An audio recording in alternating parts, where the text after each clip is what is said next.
Good morning, children. Today I will teach you about eclampsia. Introduction. Hypertension is the most common medical problem encountered during pregnancy. Hypertensive disorder in pregnancy may cause maternal and fetal morbidity and leading cause of maternal mortality. Hypertensive disorder are preeclampsia, eclampsia, gestational hypertension, and chronic hypertension. Definition of eclampsia. Viridius coined the term eclampsia is derived from a Greek word meaning is like a flash of lightning. The International Society for the Study of Hypertension in Pregnancy defined as the occurrence of generalized conversion associated with sign of preeclampsia during pregnancy, labor or within 7 days of delivery, and not caused by epilepsy or other convulsive disorder. Preeclampsia, when complicated with generalized tonic-clonic conversion and coma, is called the eclampsia.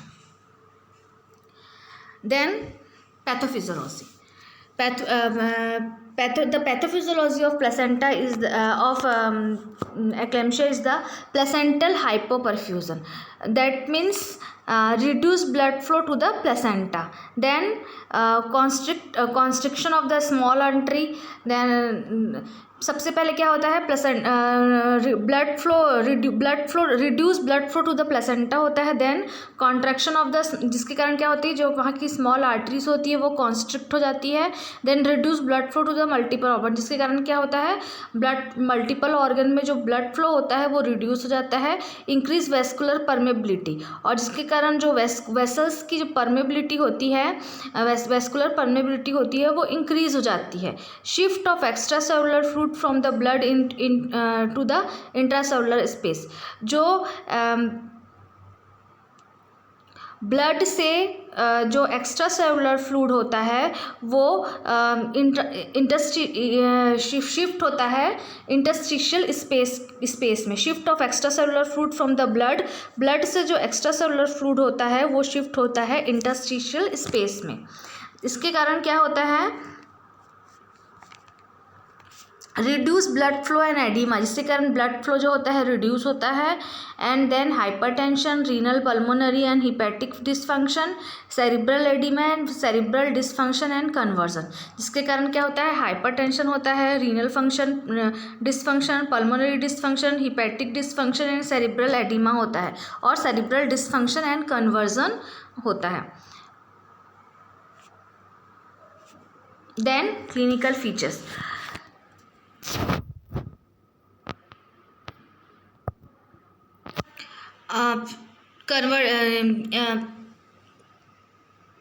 In clinical feature, the eclampsia consists of 4 stages.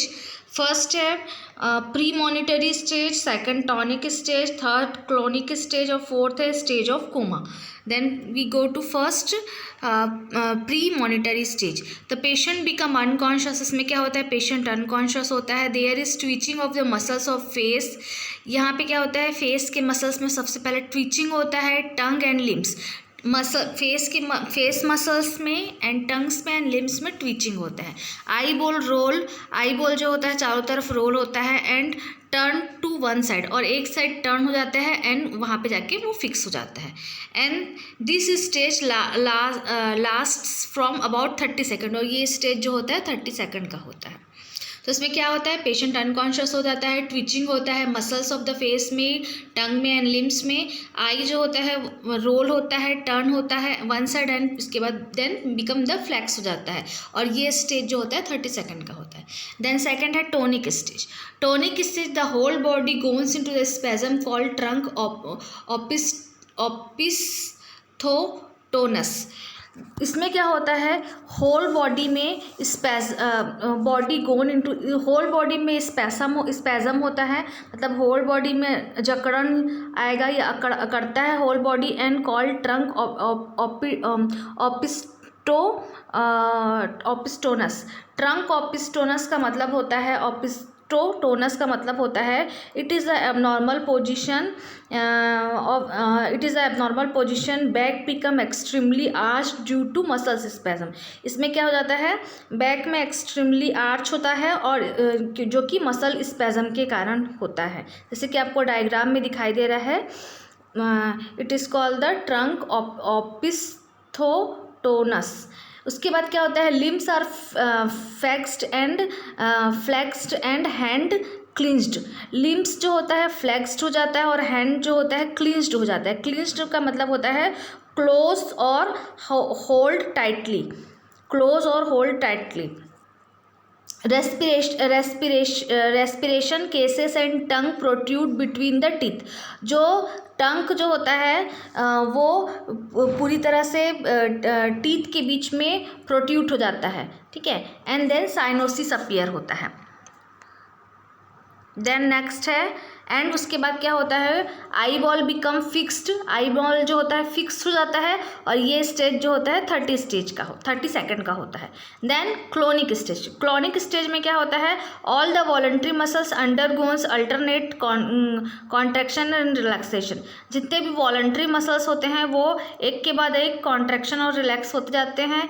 The twitching start in the face it that then involve one side of the extremities and ultimately the whole body is involve. Twitching जो होता है face से start होता है, फिर one side के extremities में होता है ट्विचिंग, देन पूरी होल बॉडी में ट्विचिंग होना स्टार्ट हो जाता है। देन इन द कन्वर्जन, उसके बाद क्या होता है, इट इन्वॉल्व द कन्वर्जन, और फिर इसके बाद क्या हो जाता है, कन्वर्जन आता है। Biting of the tongue occur, और क्या करता है वो टंग बाइटिंग करता है person. Breathing is stertorous and blood stained frothy secretion fill the mouth.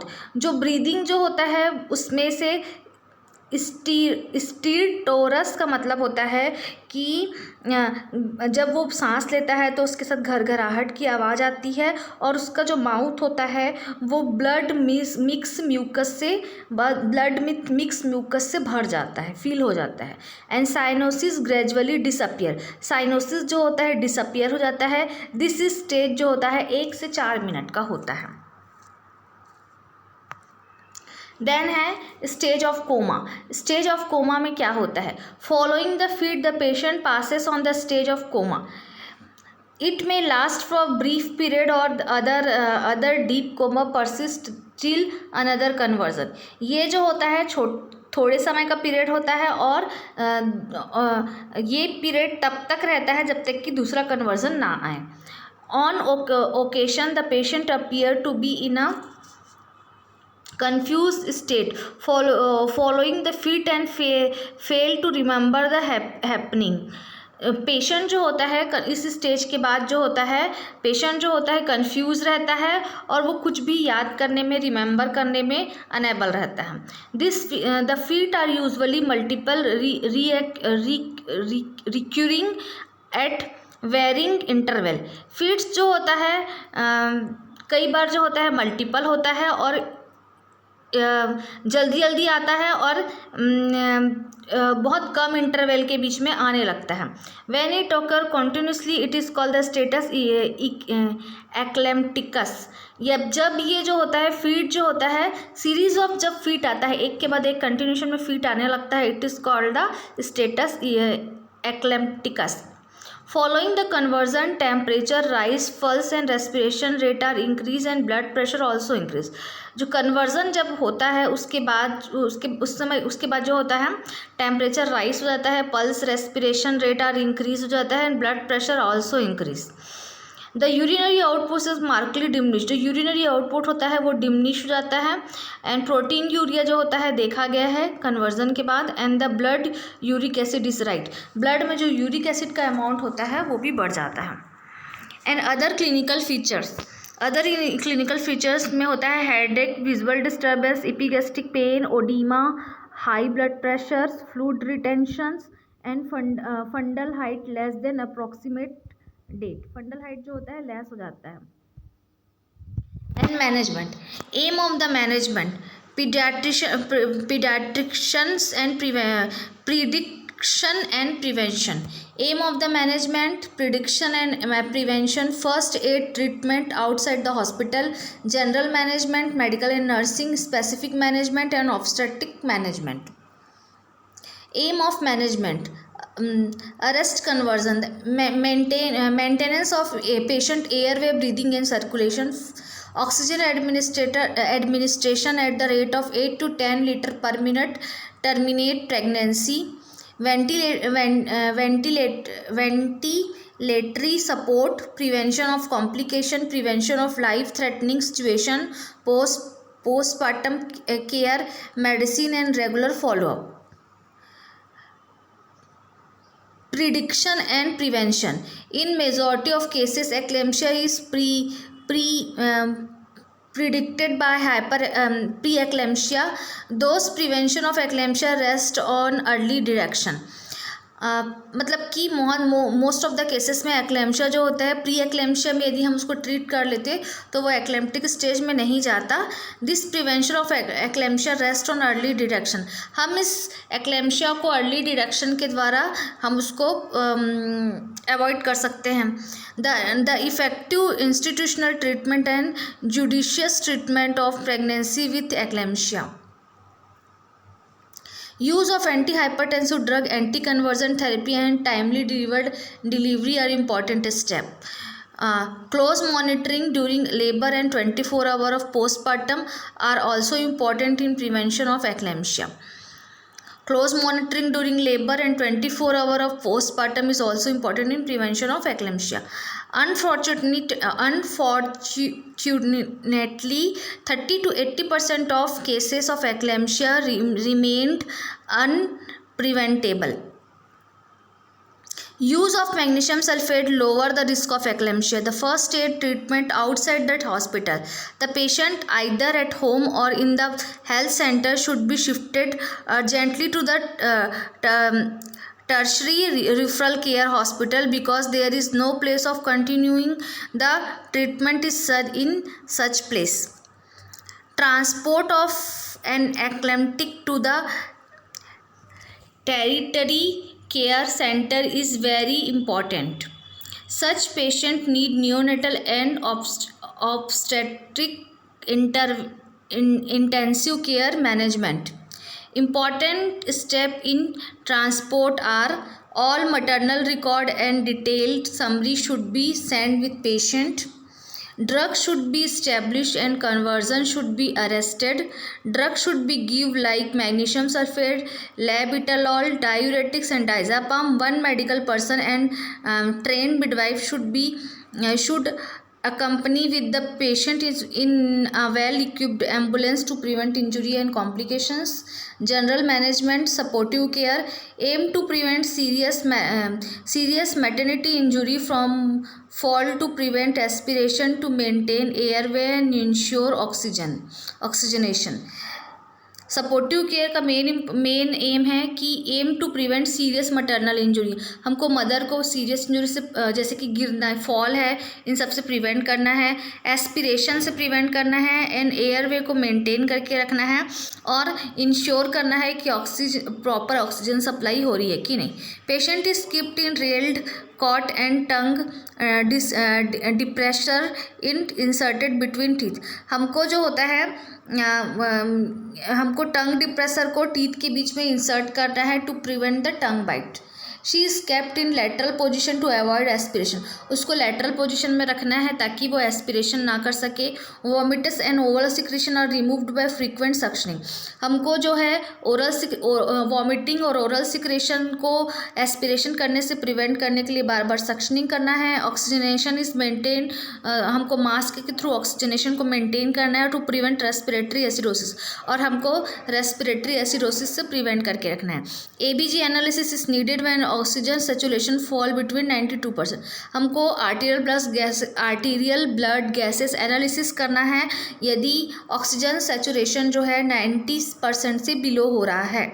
Sodium bicarbonate is given when pH is below 7.10. यदि हमको सोडियम बाइकार्बोनेट हमको देना है यदि pH जो होता है 7 से 10 के बीच जाता है. and history. Detailed history is to taken from relative relevant to diagnosis of eclampsia, duration of pregnancy, number of feet, and nature of medication administered outside. Examination. Once the patient is stabilized, abdominal and vaginal examination are made. A self-retaining catheter is introduced and urine if tested for protein. यदि हमको urine का test करना है, यदि urine for protein का test करना है तो हमको कैथेटर के थ्रू यूरिन को रिमूव करके उसका टेस्ट करना है. And monitor half hour pulse respiration rate को रिकॉर्ड करना है. आवरली यूरिन आउटपुट नोटिस करना है, रिकॉर्ड करना है. If undelivered the uterus should be palpated at regular interval. यदि बेबी अनडिलीवर्ड है तो हमको यूट्रस को पल्पेट करते रहना है बीच बीच में. And to detect the progress of labour and foetal heart rate to be monitor for bradycardia. हमको फीटस प्रोग्रेस ऑफ लेबर को रिकॉर्ड करना है और फीटल हार्ट रेट को बार बार चेक करना है, मॉनिटर करना है for prevent the foetus to bradycardia. Then fluid balance. Ringer lactate solution देना है. सेकेंड एक्सेस ऑफ डेक्सट्रोज और crystalline solution not be use as it will aggravate the tissue are overload leading to pulmonary edema, circulatory overload and ARDS.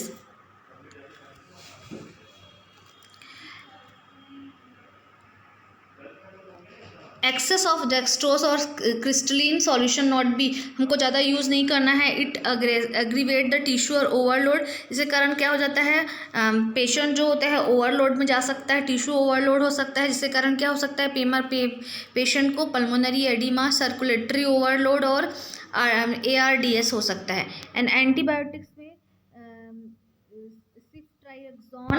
सिफ्ट्राइएक्सॉन 1 gram IVBD देना है. Then specific management में anticonvulsant and sedative therapy. Magnesium sulphate is the drug of choice. Magnesium sulphate देना है. Other regimen are phenytoin, diazepam, lytic cocktail using chlorpromazine, pethidine and promethazine. Antihypertensive and diuretics drug में है. Drug commonly use are the hydralazine, labetalol, calcium channel blocker and nitroglycerine. Diuretics in case of pulmonary oedema, frusemide is given to in dose of 20 to 40 mg IV. Management during fits. Status eclampticus. यदि status एक्लेम्प्टिकस है मतलब series of conversion आ रहा है, इस case में thiopentone